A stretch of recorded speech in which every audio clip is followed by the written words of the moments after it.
सुनिए इस वक्त मिलनसार शब्द बिशप मसेदो के संग। भूख के द्वारा, लड़ाइयों के द्वारा आज हमारे शहर हिंसा से भरे जा रहे हैं और ये प्रोग्राम आप तक लेकर आ रहा है प्यार, शांति और आनंद के क्षण। एक ऐसा प्रोग्राम जिसको तैयार किया गया है बेहद ख्याल रखते हुए आपके हृदय के लिए।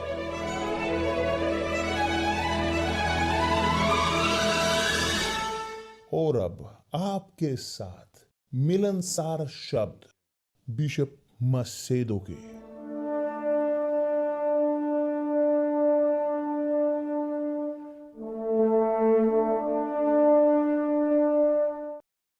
एक बेहद अच्छी सुबह मेरे दोस्तों की। परमेश्वर आप सबको विशेष तरीके से आशीष दे आज के दिन, इस बेहद खूबसूरत सोमवार को जो उन्होंने हमें दिया है। और वो सम्मानित हूं और गौरवान्वित हूं आपकी जिंदगी में। और सम्मान और महिमा के बारे में बोलते हुए हम याद कर सकते हैं कि लोग अजीब महसूस करते हैं जब बोला जाता है भेंट के बारे में। जैसे ही भेंट के बारे में बोला जाता है कि जो लोग जिनका हृदय पैसे पर होता है इस संसार के, उसी वक्त उन्हें बुरा लगता है। और इस सब चीज के साथ मैं चाहता हूं कि आप एक चीज समझें। अगर आप पढ़ें अच्छे से, बहुत ध्यान से भजन संहिता 116, भजन संहिता 116, आप देखोगे एक बेहद ही अलग शानदार कि जो मैं भी चाहता हूं आपको बताना। लेखक इस प्रकार शुरुआत करता है बोलते हुए, मैं प्रभु से प्रेम करता हूं। प्रभु से प्रेम करता हूं। और वो अपने बारे में, अपनी भावनाओं के बारे में बताता है, यहां अपनी जिंदगी के बारे में बताता है परमेश्वर के संदर्भ में, जिसको वो नहीं देखता है, जिसको वो महसूस नहीं करता है और छू बिल्कुल भी नहीं सकता। और यही कहलाता है विश्वास आश्चर्यजनक, समझदारी भरा। क्योंकि ये विश्वास एक शब्द पर आधारित होता है, परमेश्वर के शब्द।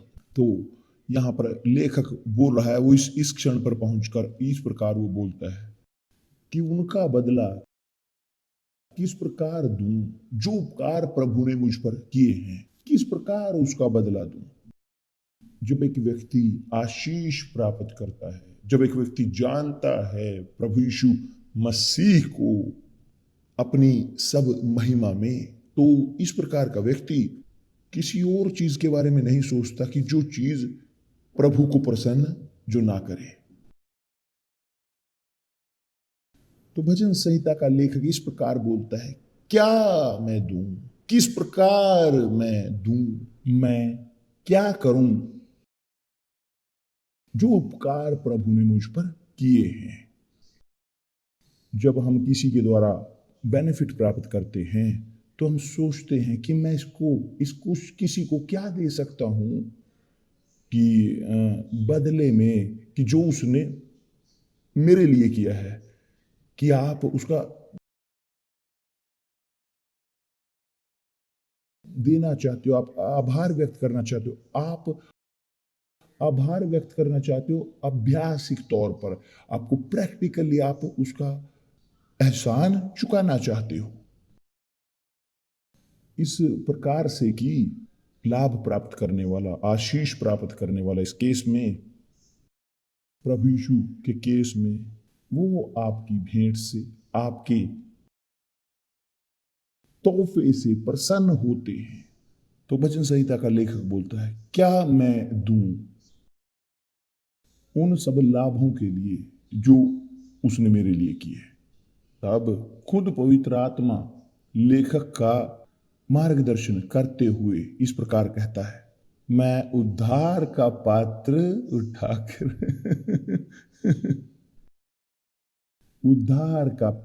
उठाकर प्रभु के नाम की आराधना करूंगा। मैं उद्धार का पात्र उठाकर प्रभु के नाम से आराधना करूंगा। तो खुद परमेश्वर ने ये दिखाया है कि जो उसको प्रसन्न करता है, भेंट को लेकर, जानते हो क्या है? एक व्यक्ति की खुद की जिंदगी, उसने कहा है उद्धार का पात्र उठाकर। मगर कहां से उद्धार का पात्र आता है? खुद परमेश्वर से। वो है जो हमें उद्धार का पात्र देते हैं, और व्यक्ति जो उपकार का लाभ उठाता है वो इस उद्धार के पात्र को स्वीकार करता है और सबके सामने परमेश्वर का सम्मान करता है, सब लोगों के सामने। तो परमेश्वर हमें देते हैं उद्धार का ये पात्र, और कुछ भी इससे अधिक शानदार नहीं है, कुछ भी इससे अधिक समृद्धि नहीं है, किसी और चीज का अस्तित्व नहीं है जो आप कर सको किससे ज्यादा परमेश्वर का आप आभार व्यक्त। कुछ नहीं, कुछ नहीं, कुछ नहीं, कुछ नहीं, किस उद्धार के पात्र से बढ़कर जो वो आपको देते हैं। मेरे दोस्त, ये बहुत ही शानदार है। और जब मुझे ये प्रकाशन प्राप्त हुआ, मेरी आत्मा में एक आनंद प्रवेश कर गया, और मैं चाहता हूं कि आप भी अपनी आत्मा के इस आनंद में भर जाएं, इस उद्धार के पात्र को उठाकर कि जो प्रभु हमारे सामने रखते हैं। वो हैं जो हमें ये पात्र देते हैं, हम सबको। तो जब आप इस उद्धार के पात्र को उठा रहे होते हो, आप परमेश्वर का आभार व्यक्त कर रहे होते हो, अपना सर्वश्रेष्ठ, सर्वोत्तम, बहुत सही तरीके और बेहद ही महत्वपूर्ण तरीके से इस भेंट को दे रहे होते हो जो आप दे सकते हो प्रभु को। सुन रहे हो क्या मतलब है भेंट का? तो जब भजन संहिता का लेखक बोलता है कि उद्धार का पात्र उठाकर प्रभु के नाम से आराधना करूंगा, सम्मान करूंगा, उद्धार के इस प्याले को उठाने के कारण आप बचाए जाते हो और आप अपनी जिंदगी के साथ परमेश्वर का सम्मान करते हो। और आगे उसने कहा है, प्रभु के लोगों के सम्मुख मैं प्रभु के प्रति अपनी समस्त मन्नतें पूरी करूंगा। यहां तक बहुत सब कुछ ठीक है, शानदार, कि प्रभु के प्रति समस्त मन्नतें पूरी करूंगा, कि मेरी जिंदगी पूर्ण तौर पर वेदी पर रहेगी उनकी महिमा के लिए।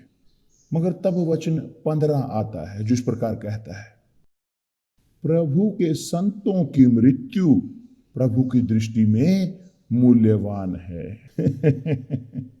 अगर आप पूरे वचनों को पढ़ो, यहां पर यह वाक्य वचन 15 इस प्रकार लगता है कि ये बीच में कहीं खोई हुई है, कि महिमा के लिए वैसे लिख दी है, यहां पर लिख दी गई है वहां पर कि परमेश्वर से वार्तालाप के कारण। तो यहां पर खुद पवित्र आत्मा ने, परमेश्वर ने कहा है कि प्रभु के संतों की मृत्यु प्रभु की दृष्टि में मूल्यवान है। मगर इसका क्या लेना देना है उद्धार के पात्र से, उनके नाम की आराधना करने से, मन्नतें पूरी करने से? क्या लेना देना है सब कुछ, सब लेना देना है। और यहां पर मैं जो बताने जा रहा हूं, कल हम आपसे एक बार फिर बात करेंगे। आज मैं सब कुछ नहीं बताऊंगा, क्योंकि अगर मैं बताऊंगा तो शायद आपको पेट में दर्द हो जाए। सुनिश्चित हो सकते हो आप मेरे दोस्त, ये बहुत ही शानदार है, बहुत बहुत बहुत शानदार। आप सब आमंत्रित हो परमेश्वर की महानता में आपकी जिंदगी में, क्योंकि इन क्षणों से आप एक नई रचना हो। और ऐसी समस्याएं हैं जो दिन प्रतिदिन हम जिनमें जीते हैं, छोटी छोटी, जो हम हर रोज झेलते हैं, कुछ भी नहीं है वो महत्वहीन उद्धार के पात्र की महानता के सामने। महानता उद्धार के पात्र को उठाने की और उनके नाम की आराधना करने की। कल एक बार फिर हम इसके बारे में बात करेंगे। परमेश्वर आप सबका भला करे, प्रभु यीशु मसीह के नाम से, आमीन।